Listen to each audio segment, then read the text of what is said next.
In this tutorial, I'm going to teach you how to create AI thumbnails of great level. So to do that, we're going to use the platform Novoads AI. The link is going to be in the comment section. And once you arrive here, you need to go to the image section and use these settings. So now here, where it says describe your image, we're going to use the following prompt that is going to be in the comment section.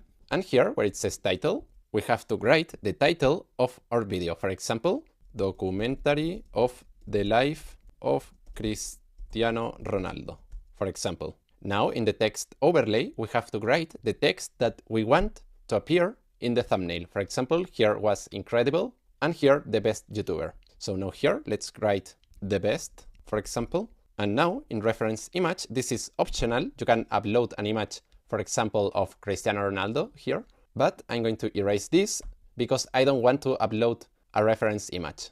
So now let's click here. And now we have to wait more or less 1 minute. Perfect, here we have the result, and as you can see, the quality of the thumbnails is incredible. So if you want to try this platform, I want to tell you that you can try it for just $1. This if you are a new user. So well, after saying that, see you in the next video.